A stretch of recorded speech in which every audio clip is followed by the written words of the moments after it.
हाँ तो प्यारे बच्चे, गुड मॉर्निंग। उम्मीद करता हूँ आप सब अच्छे होंगे और स्वस्थ होंगे।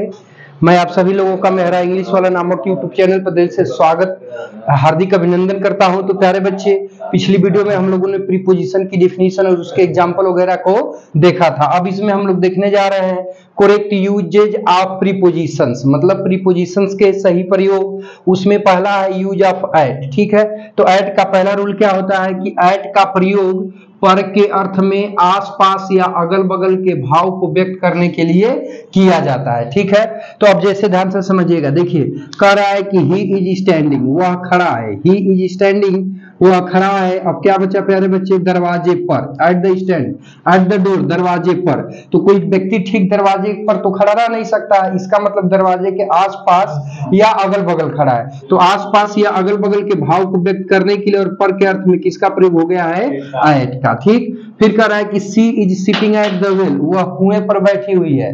तो सी इज सिटिंग, वह बैठी हुई है। कहां बैठी हुई है भाई, कुएं पर। तो कोई व्यक्ति ठीक कुएं पर तो बैठेगा नहीं, क्योंकि कुएं पर बैठेगा तो वह नीचे चला जाएगा। तो इसका मतलब कि कुएं के आसपास या अगल बगल में है, तो आसपास या अगल बगल के भाव को व्यक्त करने के लिए किसका प्रयोग किया गया है, एट का। अगला है कि आई एम एट होम, मैं घर पर हूं। अर्थात जिसे कोई फोन करता है, हम बगीचे में रहते हैं, घर के पीछे रहते हैं, गांव में भी रहते हैं, तो कहता है कि नहीं भाई मैं घर पर हूं। ठीक है, तो इसका मतलब कि घर के अगल बगल या आसपास है। तो कह रहा है कि आई एम, मैं हूं कहां पर, घर पर। तो घर के अगल बगल या आसपास है, तो अगल बगल या आसपास का भाव व्यक्त करने के लिए और पर के अर्थ में किसका यूज किया गया है, एट का। और घर के अंग्रेजी क्या हो जाएगी, होम। ठीक है प्यारे बच्चे, नोट कर लो तो बातचीत को आगे बढ़ाते हैं।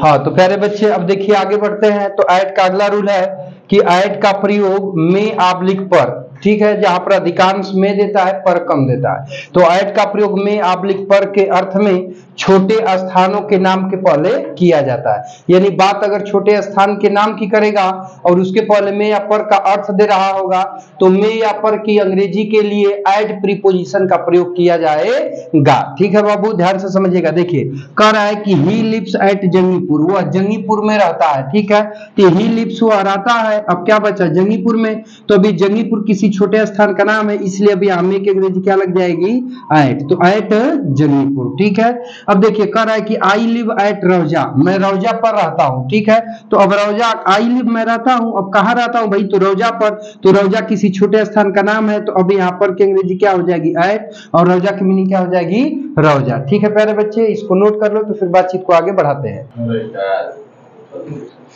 हाँ तो प्यारे बच्चे ध्यान दीजिएगा।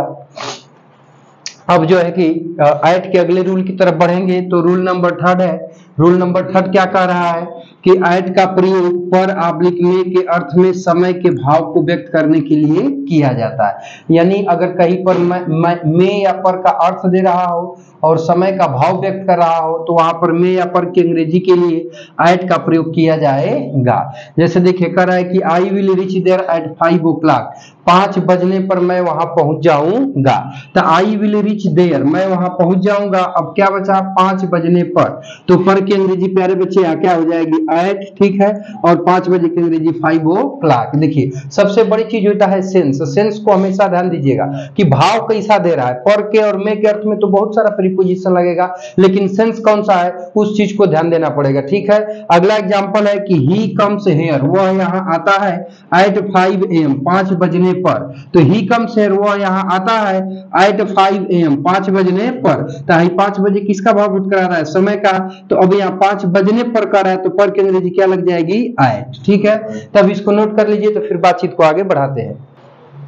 हाँ तो प्यारे बच्चे ध्यान दीजिएगा, अब अगले रूल की तरफ बढ़ते हैं। तो अगले रूल में कह रहा है कि ऐट का प्रयोग पर के अर्थ में लक्ष्य के भाव को व्यक्त करने के लिए किया जाता है। यानी ऐट का प्रयोग पर के अर्थ में लक्ष्य के भाव को व्यक्त करने के लिए किया जाता है। जैसे मान लीजिए लुक वर्ब दे दे, किक दे दे, शूट दे दे, एम दे दे, लाफ दे दे, स्माइल दे दे, और इनका ऑब्जेक्ट दे दे। इन वर्बों का क्या दे दे, ऑब्जेक्ट। ठीक है, ऑब्जेक्ट का मतलब कोई टारगेट दे, उद्देश्य दे। ठीक है, उद्देश्य का मतलब जैसे देख रहे हैं तो किसको देख रहे हैं, टीवी देख रहे हैं, क्या देख रहे हैं, तो उसका उद्देश्य हो गया, ठीक है। तो उद्देश्य के भाव को व्यक्त करने के लिए इन वर्बों के साथ एट प्रीपोजिशन का प्रयोग किया जाता है। जैसे देखिए कह रहा है कि she should not laugh at the poor, उसे गरीबों पर नहीं हंसना चाहिए। तो हंसना का टारगेट क्या है प्यारे बच्चे, लाफ है ना। तो सी देखिए लाफ है, लाफ माने क्या होता है, हंसना। हंसना का टारगेट क्या है, ये गरीब है, ठीक है। तो अब इस दशा में लाफ के बाद प्रीपोजिशन के रूप में किसका प्रयोग किया गया है, एट का, कि उसे गरीबों पर नहीं हंसना चाहिए। तो पर का अर्थ दे रहा है, उद्देश्य का ज्ञान करा रहा है, तो इसलिए पर की अंग्रेजी क्या लगेगी, एट, ठीक है। तब इसको नोट कर लीजिए, तो फिर बातचीत को आगे बढ़ाते हैं, ठीक है।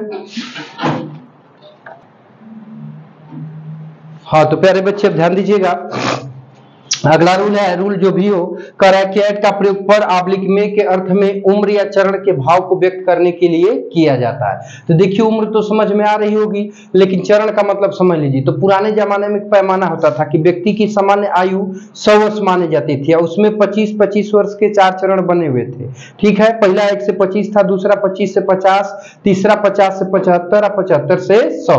तो इस प्रकार से 4 चरण थे। तो चरण को व्यक्त करेगा, उम्र के भाव को दर्शाएगा, ठीक है। और पर या में का अर्थ देगा, तो वहां पर एट प्रीपोजिशन का प्रयोग किया जाएगा। जैसे देखो कह रहा है कि माई ग्रैंडफादर डाइड, मेरे दादाजी मर गए, एट द एज ऑफ 60, 60 वर्ष की उम्र में। तो देखो आई 60 वर्ष की उम्र किसका ज्ञान करा रही है, तीसरे चरण का। या 60 वर्ष की बात करोगे तो 60 वर्ष उम्र का ज्ञान करा रहा है ना। तो अब यहाँ पर 60 वर्ष की उम्र में तुम की अंग्रेजी के लिए किसका प्रयोग किया जाएगा, तो एट का प्रयोग किया जाएगा, ठीक है। अब देखिए आगे कह रहा है, ध्यान से समझिएगा, होगा आगे ना, जाओ नीचे। अब देखिए कह रहा है, अब यहाँ जाके ला के पियो, होगा ना पानी, पी लो। चलो देखो, नहीं जी सही है। अब देखिए अगला कह रहा है कि आई लेफ्ट द कॉलेज, मैंने कॉलेज छोड़ा, ठीक है। कह रहा है कि एट 20 ईयर्स, मतलब 20 वर्ष की उम्र में। तो 20 वर्ष जो है किसका ज्ञान करा रहा है, उम्र का। तो 20 वर्ष की उम्र में, तो में की अंग्रेजी क्या हो जाएगी, एट। अब 20 वर्ष का क्या हो जाएगा, 20 ईयर, ठीक है। तो अब इसको प्यारे बच्चे नोट कर लो, तो फिर बातचीत को आगे बढ़ाते हैं, ठीक है। नोट कर लीजिए फटाक से। हाँ तो प्यारे बच्चे ध्यान दीजिएगा, अब यूज ऑफ एट समाप्त हो गया। अब हम लोग आगे बढ़ते हैं, तो दूसरे नंबर पर आता है यूज ऑफ इन, ठीक है। तो इन में कह रहा है बाबू की पहला रूल कि इनका प्रयोग में के अर्थ में, किस अर्थ में प्यारे बच्चे, में के अर्थ में बड़े स्थानों के नाम के पहले किया जाता है। यानी अगर कहीं पर का अर्थ देगा और बात कर रहा होगा बड़े स्थान के नाम की, तो अब उस बड़े स्थान के नाम के पहले में या पर की अंग्रेजी के लिए इन प्रीपोजिशन का प्रयोग किया जाएगा, ठीक है। ध्यान से समझिएगा, जैसे कह रहा है कि ही लिव्स एट मुंबई, वह मुंबई में रहता है। तो प्यारे बच्चे अभी मुंबई क्या है, किसी बड़े स्थान का नाम है। तो ही लिव्स, वो रहता है एट मुंबई, मुंबई में। तो अब में की अंग्रेजी यहाँ पे क्या लगाया है, एट। तो एट अब यहाँ पे इरर है, क्यों, क्योंकि मुंबई क्या है, किसी बड़े स्थान का नाम है। और जब बड़े स्थान का नाम दे दिया तो इसकी जगह पर प्रीपोजिशन क्या आना चाहिए, तो इन आना चाहिए। तब एट लगाया है तो गलत है, इसको आप हटा देंगे, इसकी जगह पर इन लगा देंगे, तब हमारा वाक्य क्या हो जाएगा, सही हो जाएगा, ठीक है। अब देखिए कह रहा है कि सी लिव्स, वो रहती है इन यूपी, यूपी में। तो यूपी बड़े स्थान का नाम है, इसलिए इसके पहले में की अंग्रेजी के लिए किसका प्रयोग किया गया है, इनका। अब कह रहा है कि भारत एशिया में आता है, तो इंडिया इज इन एशिया। तो भाई एशिया किसका नाम है, किसी बड़े स्थान का नाम है, यानी महादेश का नाम है, इसलिए अब इसके पहले में की अंग्रेजी के लिए किसका प्रयोग करेंगे, इनका, ठीक है। बातचीत समझ आई, नोट कर लो, तो फिर दूसरे रूल की तरफ बढ़ते हैं। हाँ तो प्यारे बच्चे ध्यान दीजिएगा, अब इनके अगले रूल की तरफ चलते हैं। तो देखिए अगले रूल में कह रहा है, ध्यान से समझिएगा कि इनका प्रयोग में के अर्थ में फ्रेजेज में किया जाता है। इनका प्रयोग में के अर्थ में फ्रेजेज में किया जाता है। जैसे देखिए कह रहा है कि इन द मॉर्निंग, मतलब कि सुबह में, इन द इवनिंग शाम में, इन द नून दोपहर में, इन द आफ्टरनून दोपहर बाद में, यानी समझ ही रहे आफ्टरनून, इन द नाइट रात में, ठीक है। तो कहने का मतलब है कि सभी फ्रेजेज है। कैसे फ्रेजेज है, क्योंकि मॉर्निंग आपका क्या है, नाउन है, ठीक है। और ये आपका क्या है बाबू, डिटरमाइनर है, ठीक है। और ये आपका क्या है, प्रीपोजिशन है, ठीक। तो ये 3 वर्ड है, तीनों पार्ट ऑफ स्पीच के अलग अलग वर्ड है। तो शब्दों का ऐसा समूह जिसमें कम से कम 2 शब्द हो और ये दोनों शब्द पार्ट ऑफ स्पीच के अलग अलग हो, तो वही शब्दों का समूह आपका फ्रेज कहलाता है। तो इनमें से प्यारे बच्चे प्रत्येक वर्ड आपका क्या है, फ्रेज है, ध्यान दीजिएगा, ठीक है। और जब फ्रेज हो गया तो इन फ्रेजेज में भी आप देख रहे हैं कि सभी में इनका प्रयोग में के सेंस में किया गया है, ठीक है प्यारे बच्चे ध्यान दीजिएगा। अब देखिए अलग से थोड़ा कभी कभी इन द नाइट भी भी आता है, कभी कभी एट नाइट भी आप देखे होंगे। तो इन द नाइट का प्रयोग जो है प्यारे बच्चे किसी निश्चित रात के अर्थ में किया जाता है, और एट नाइट का प्रयोग अनिश्चित रात को दर्शाने के लिए किया जाता है। जैसे ध्यान दीजिए, मान लीजिए सपोज डेट अप्रैल का महीना चल रहा है, बात को समझिएगा। तो अप्रैल का महीना है, तो हम कहें कि वह मार्च की रात में आया था, तो मार्च की कुल कितनी रातें हो गई? 31 रात हो गई। तब 31 रात हो गई प्यारे बच्चे, तो 31 रात में कौनी रात को आया था निश्चित हो पा रहा है? नहीं। तो कह रहा है कि मार्च की रात में आया था, तो अब यहाँ में की अंग्रेजी क्या लगेगी? एट लगेगी, क्योंकि अनिश्चित रात की बात करा रहा है। ठीक है, कह दे कि वह 15 मार्च की रात में आया था, 15 मार्च की रात में आया था। तो 15 मार्च की जो रात है, तो अब वो 15 मार्च की रात निश्चित है, तब वो हमें की अंग्रेजी क्या लग जाएगी? तो इन लग जाएगी, तो इन द नाइट हो जाएगा। तो इन द नाइट का प्रयोग निश्चित रात के अर्थ में, जबकि एट नाइट का प्रयोग अनिश्चित रात के अर्थ में किया जाता है। ठीक है, नोट कर लो, तो फिर बातचीत आगे बढ़ाते हैं।